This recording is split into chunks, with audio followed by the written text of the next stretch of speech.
Good morning. Happy Saturday. I hope that you're all doing well. And welcome to the Quilt Show and Saturday Sampler.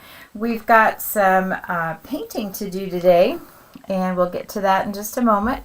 I'm pulling up, hi Lynn, pulling up the chat box, and you know, I say it week after week. Please pop in and say hello. It's good to know who's here and where you're from, and we'll get started here in just a little bit when we get a few more people online.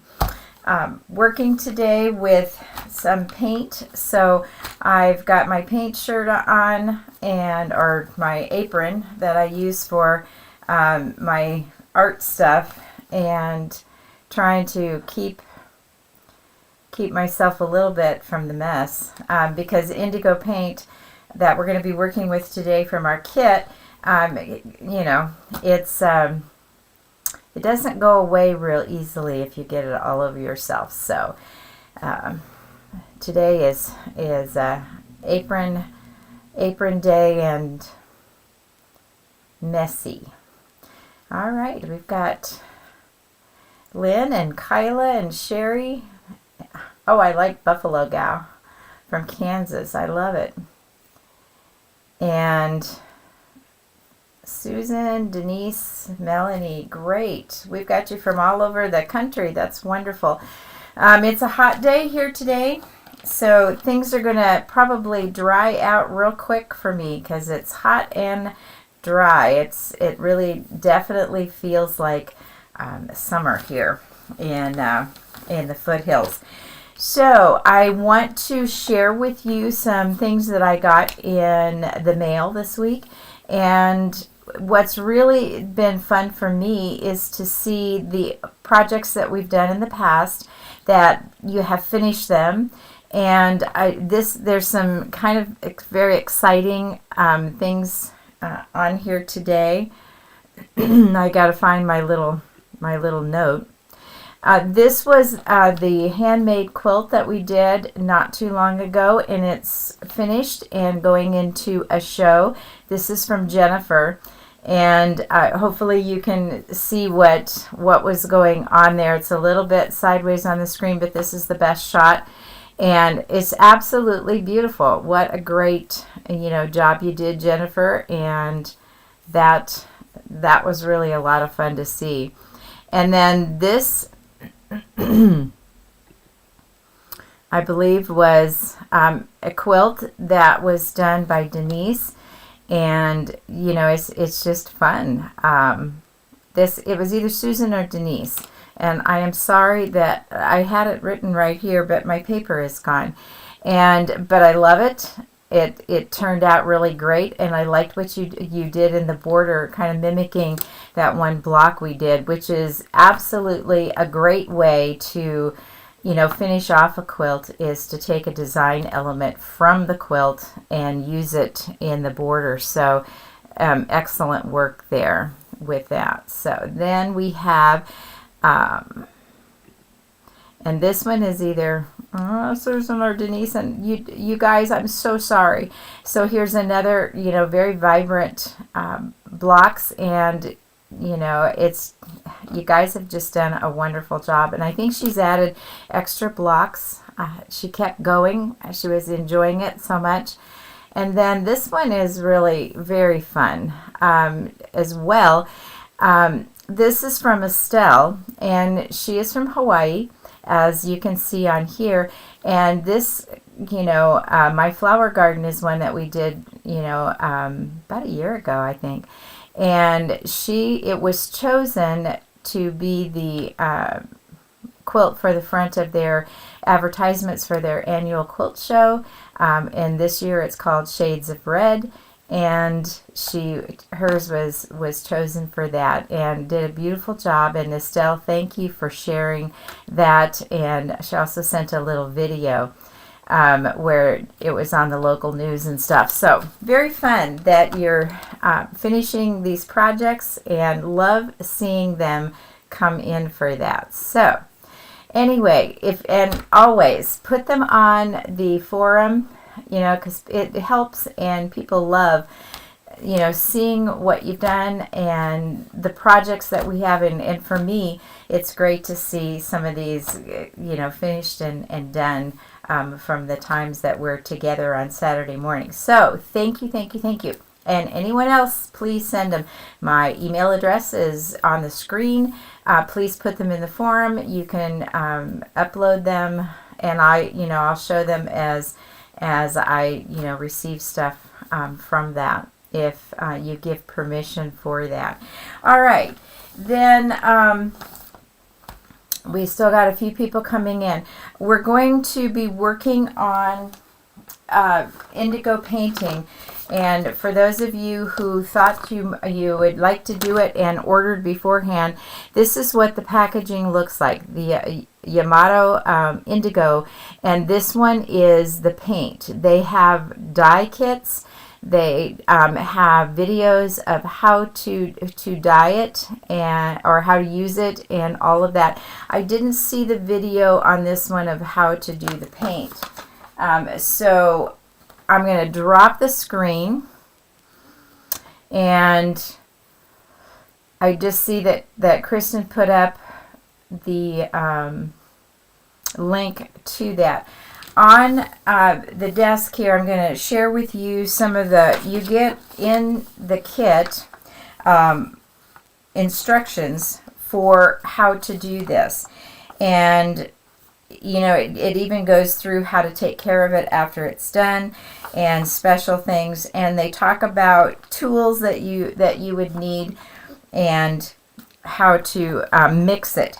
What I found to be a little bit difficult was the mixing of the paint to get the right consistency.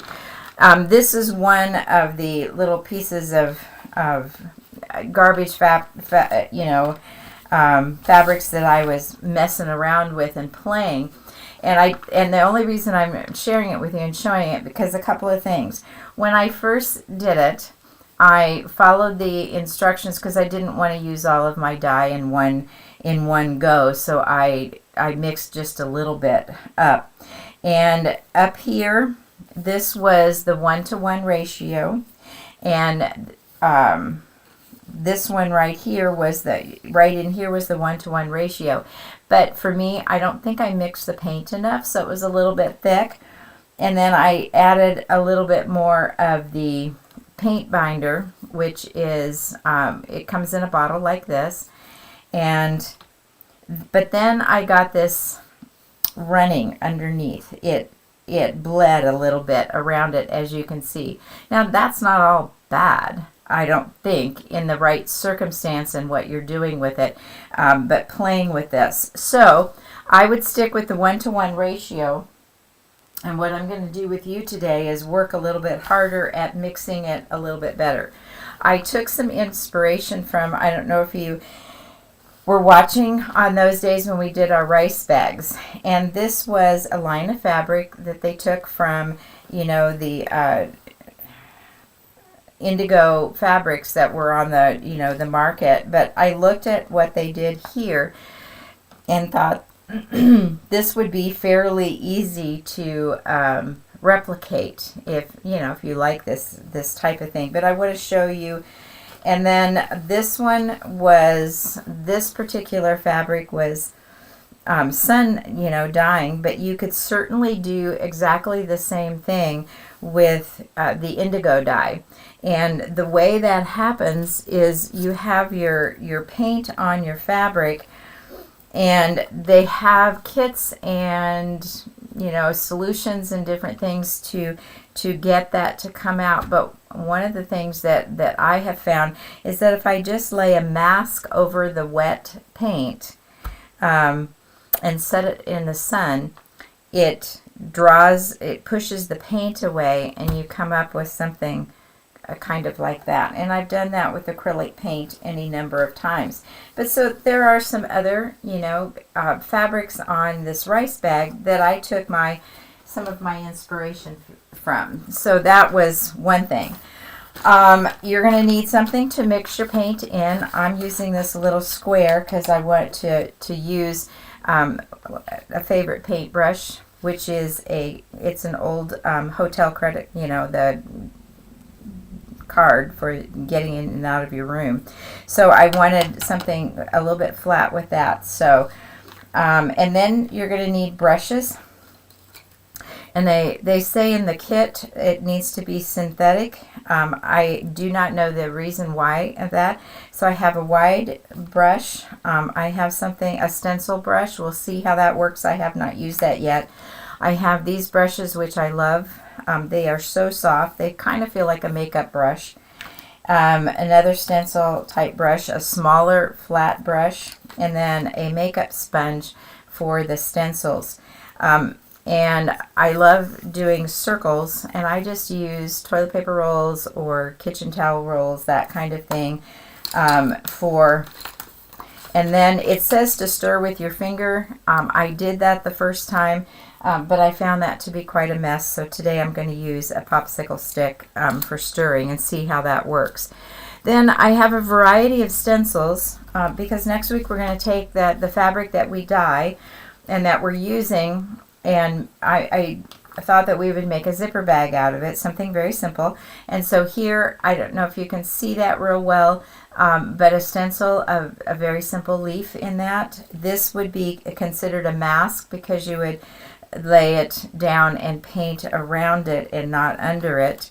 I love things with words on it, and so I have a word stencil. Some little flowers like this I think would be really fun for stenciling through. Here's another mask I just cut out and have been painting on different things. And I've used this, as you can see, several different times. So I just hand drew, a simple flower and use that as a mask from time to time. Butterflies, if you like the polka dots. This one is another one that intrigues me with the indigo dye. These, stems and leaves. You could use this as a stamp. This is one of those bathtub or shower, and I need to put it on my board that I have for it. And you could paint the stamp. Any stamp would work. I just happened to get this one because it's unusual, and you can pick up anything to work from. This was an old placemat, but it makes really fun flowers, and I think that I picked this up at a dollar store, and I've been using it frequently for that. This is the one I used on my sample. And then the last one is more leaves. I don't know, the leaves have started to intrigue me with this blue indigo dye. So, we're going to try several different things today to figure this out and make some of this happen. And I'll show you things that you can do with it, because if you were going to completely color your fabric or dye it, then you would get the straight dye and do that. I have a piece of fabric here that I think would be really fun to use for putting the indigo dye over. And this is a piece of fabric that I have ice dyed. I believe it was either ice or snow dyeing, because I made it some time ago, and I used different colors of the dye with the ice or the snow.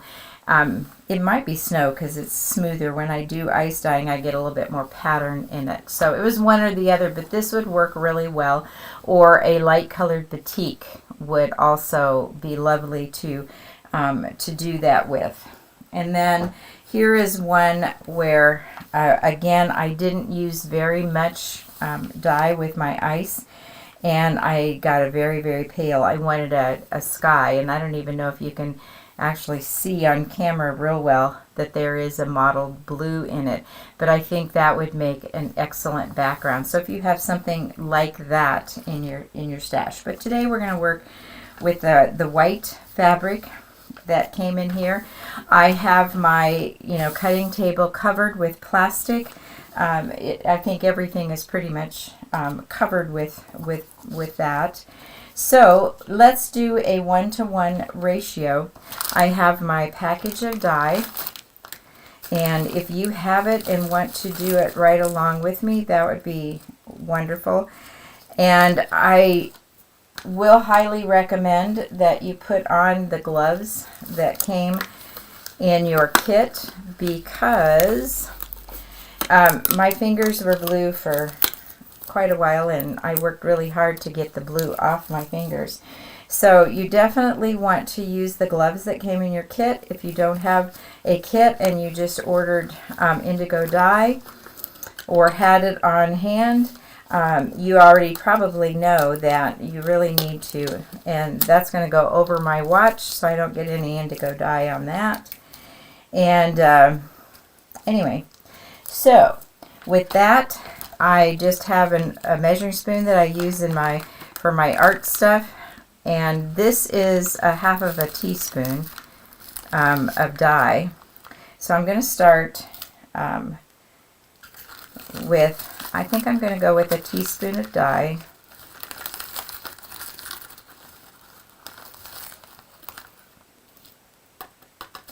And then I want to use my binder, that indigo dye paint binder, and so it's a 1-to-1 ratio. So I am going to do a half a teaspoon there, so a full teaspoon of that binder.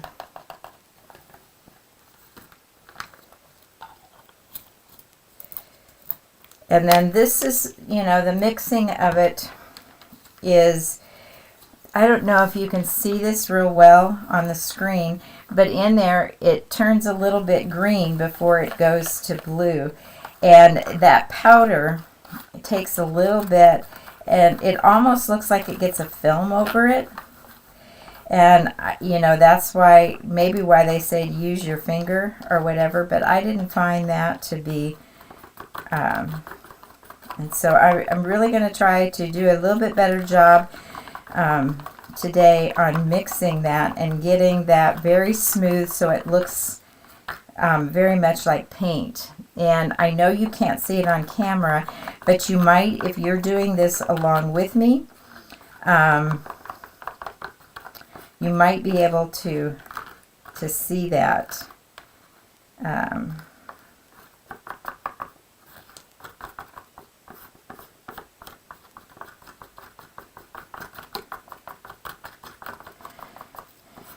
And I'm kind of squishing some of those flakes down a little bit, because honestly it really does take just a little bit of effort to get it nice and smooth on there.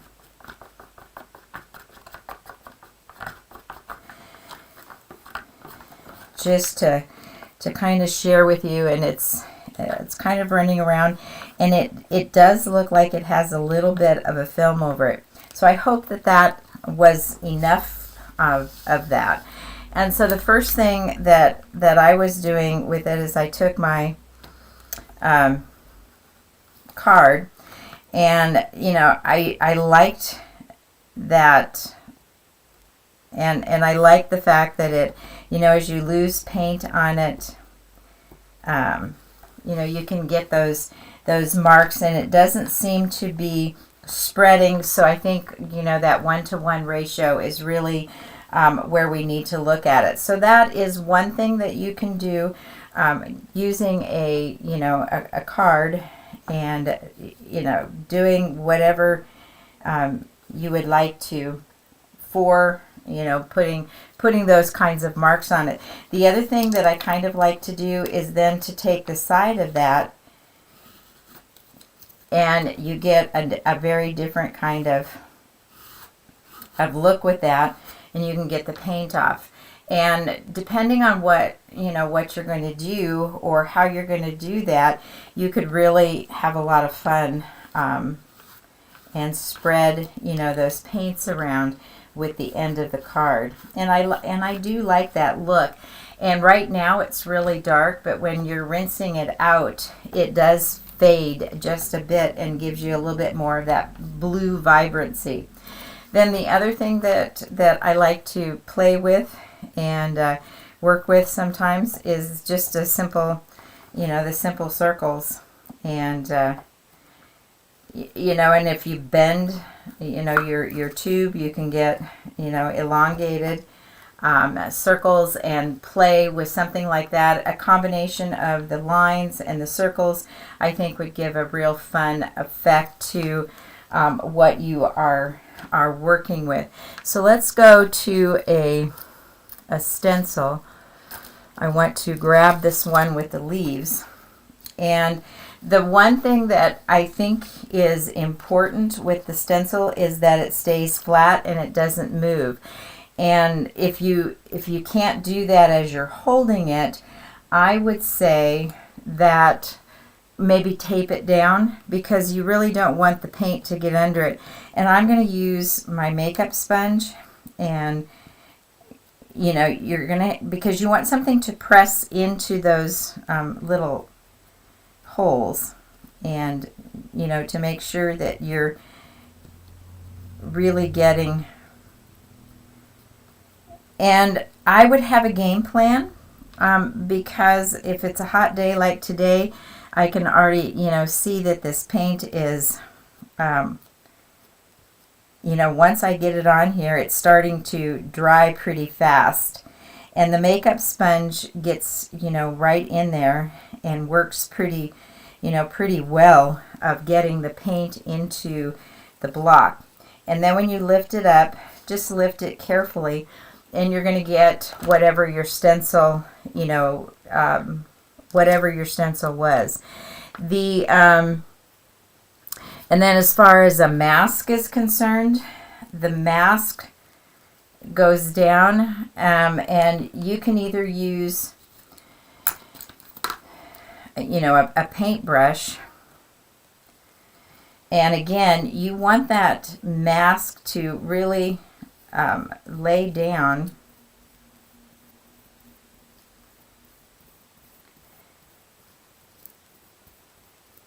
and be very firm around what you're painting, and how dark you want it all the way around. Or if you don't mind, when you start to paint out, it gets lighter, and you can create and I think doing pieces like this or like this, then you can, and I'm going to lift that mask up, and there you would have the white coming underneath of it. And I think that's what I really like about the leaves and the mask. And you can draw your own leaves and cut them out of either plastic or paper, and get that same effect on that.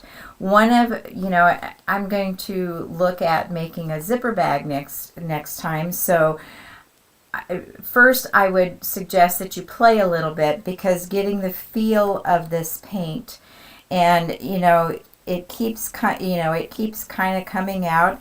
And the other thing that I noticed that from time to time that I would get is a little bit darker spots on it, and that was kind of fun.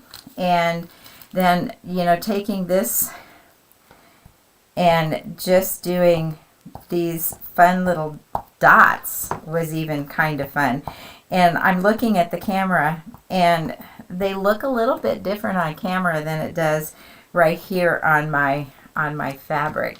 So let me go and check and see, without getting paint on my computer, to see if there's any questions that you have so far. Let me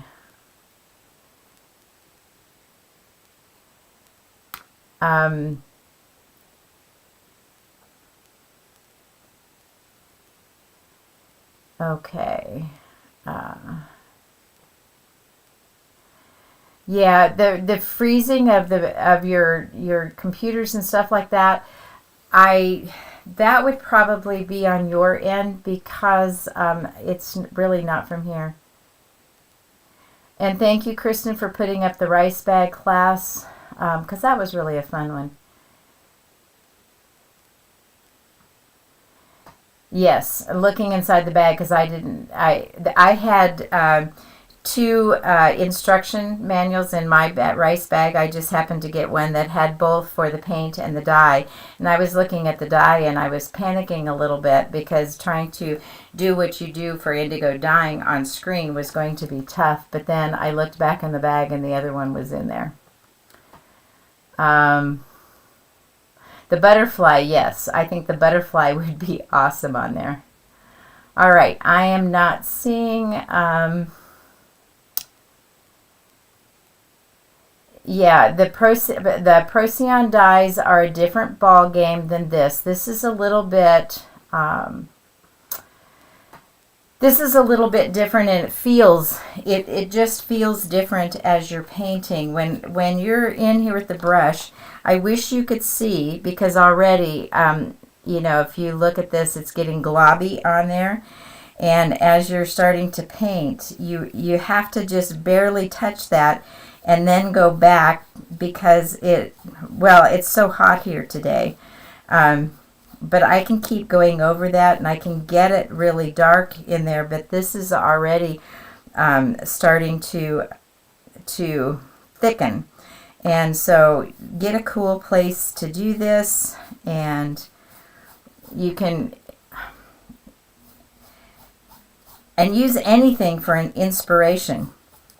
I just pulled out a few of the stencils and stuff that I have that I thought would be a lot of fun. Even the polka dots, you know, if you wanted, you know, orderly polka dots, or again, you know, something a little bit more organic with that. But a brush, tools, anything that, you know, that you have that you can go through and play. And there is a couple of links, and there are some more kits available, so I would do that. And if you have no other, you know, questions on this, figure out what you want to, you know, to create. And next week I think I'm going to use this. I don't know. And I'm trying to get it so it's clear enough on the screen that you can see it. And just do one stenciled leaf for the side of my a bag. And so decide how big you want your zippered bag and the size of zipper you need. And, you know, you'll need an inside fabric and, of course, your indigo dyed outside fabric for your bag. And, you know, try different things. Play with it for a little bit. If you ordered the kit, you have a yard of fabric. And so you have enough fabric to really play and see what you like. And I know that I will probably cut out some pieces and use it for my slow stitching, which works really great for that again. And let me come back up. And, you know, as far as, I'm going to take my gloves off because, quite frankly, it's hot. And so play, you know, and I think that's the best way sometimes that we learn, is just by playing and figuring out what you can and what you can't do with the paint that you have. But the one key to this indigo paint is that stir it a lot and get all of those lumps out. And whether you use, you know, a stirrer of some kind or your finger or whatever, make sure that the dye really gets mixed in with the binder. And then once you have it completed and done, they also include this 30% vinegar. And it's basically 1-to-3 ratio, you know, with white vinegar and water. Then wash, you know, rinse your fabric out once it is dry. Let the paint really completely dry. I let it sit overnight before I rinsed it out. And you know, it's going to run for a little bit, and work it until you don't get any more color coming out of it. Then rinse it in the vinegar, solution, the 30% vinegar. And water solution that you either create or that you have from the kit. And once that is completely dry, then you would iron it. and that sets it in. But I wouldn't wash it with, you know, light colored fabrics or anything like that. I would put it through the machine until you see no more, or, you know, put it in hot water in your sink or whatever, so that it's not running anymore, and that when you wash it, it's kind of like blue jeans, because basically blue jeans are made with immersion dyeing with indigo, and this is a paint, but it's basically still the same type of, you know, thing that you would do with any blues or reds when you dye something. And so that, you know, for the next week, play and get, you know, your fabric painted, and we're gonna sit down and work at making just a very simple zippered bag. But they become not so simple anymore when you've done, you know, this artwork on them. It kind of elevates it into something different. And so I'll be doing that this week, along with getting ready for my summer retreat that's coming up in San Juan Bautista. And if there's anyone out there that lives anywhere close, and I've got about, I think, 3 spots left in that retreat, and so if you're interested, just let me know. And please remember to post things on the forum, send me a picture. And Lynn, I hope I answered your question as far as the steps to set the paint now. Paint, let dry, rinse it out as well as you can. Then you would let it dry, rinse it out with your vinegar water, and then rinse it again, let it dry if you want to get the vinegar smell out before you iron it, and then before it's completely set, you need to iron it. So, but that's basically the steps to it. And I don't see any other questions right now. And yeah, Kristen's going to be at the retreat, so I am excited for that. It's been a few years since she's been able to come, so that's awesome. All right, you guys have a great week with your painting. Wear something over it, because I looked down and I just got a glob of indigo paint on my stomach. And so, you know, cover yourself, make sure your hands are covered, because that indigo paint doesn't come off real easily. And just have a ball with it, and I'll see you next week.